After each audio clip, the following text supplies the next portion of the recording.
Qui on sait des choses. Grâce à qui on sait des choses.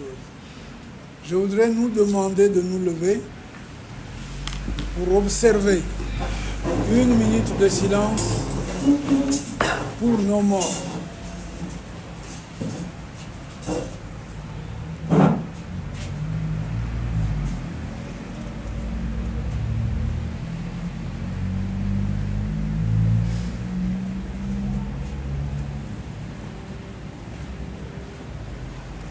Merci beaucoup.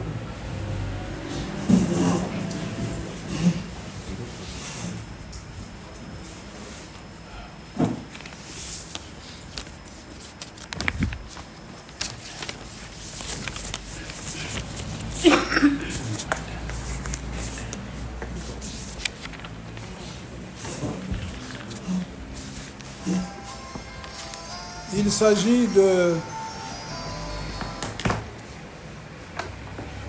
notre rentrée politique, mais compte tenu de la situation, concentrée surtout à recevoir les responsables du parti. Les responsables. Les militants de base, oui, ils sont là, qui sont dans les bureaux, mais connaissant les difficultés des uns et des autres,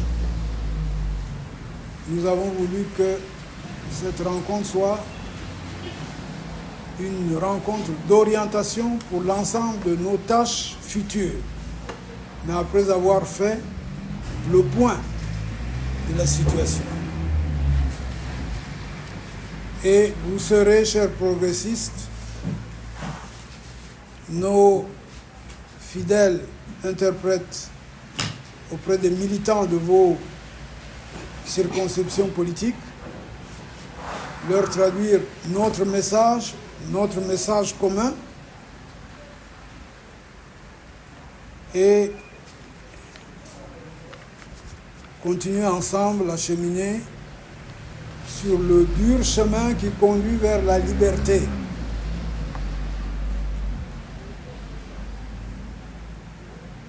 Mesdames et messieurs les responsables provinciaux, mesdames et messieurs les responsables de coordination provinciale, mesdames et messieurs les responsables de coordination communale, chers progressistes,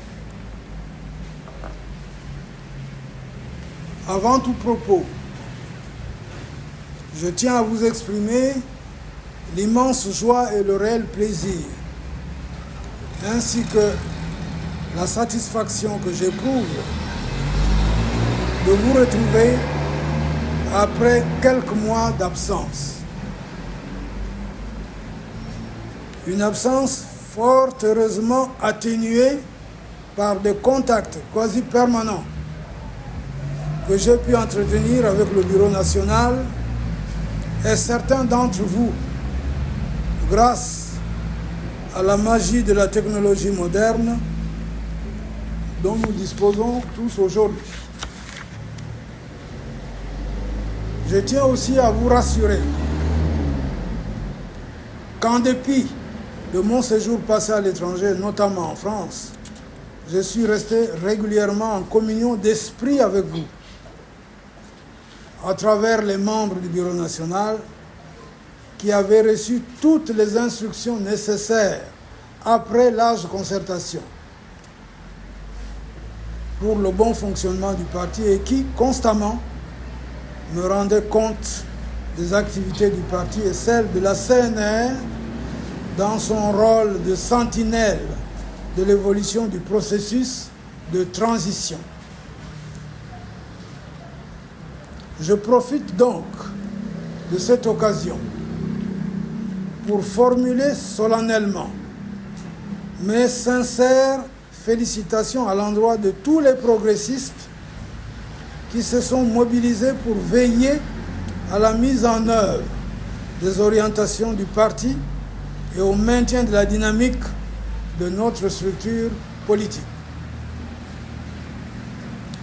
Félicitations particulières à nos militants et cadres qui ont continuellement et brillamment représenté notre parti aussi bien à la CNR que dans les relations bilatérales avec d'autres parties amies.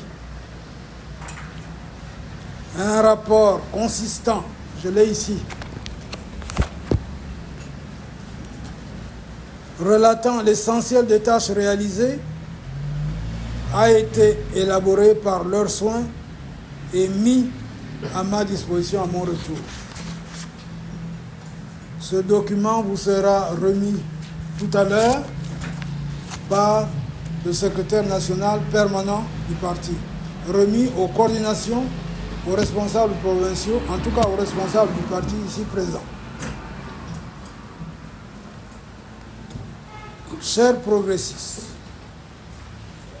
comme vous le savez tous, notre pays, le Gabon, vit un contexte transitionnel mitigé depuis le 30 août 2023. Contexte pour lequel notre parti s'était engagé à accompagner en tant que de besoin et en tant que de raison les ambitions affichées par le CTRI. Avec nos amis de la CNR, nous nous sommes attelés par nos propositions constructives à réaliser cet objectif. Et ce n'est pas faute d'avoir essayé. Pour restaurer les institutions détruites par le PDG et rendre sa dignité au peuple gabonais, le CTRI n'avait pas besoin de se jeter dans une situation embarrassante, consistant à faire du PDG un allié. C'est comme faire d'un pyromane un sapeur-pompier, du jamais vu sur terre. Et maintenant, il faut le dire, tout va à volo. Au plan politique, économique, social et sécuritaire.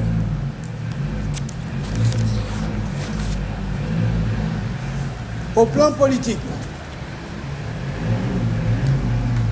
le dernier exploit en date est la manipulation flagrante de la Constitution nouvellement adoptée par voie référendaire avant même sa mise en œuvre réelle. En effet, une lecture comparée, même rapide,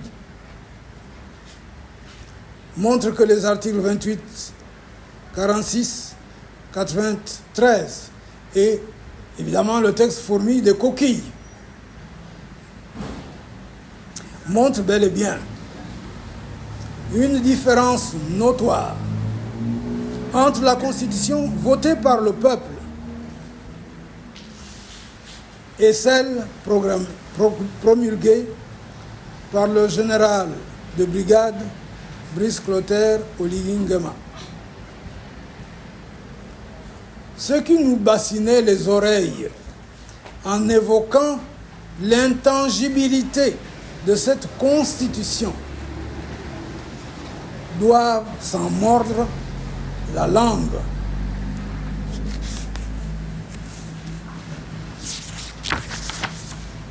Au plan économique,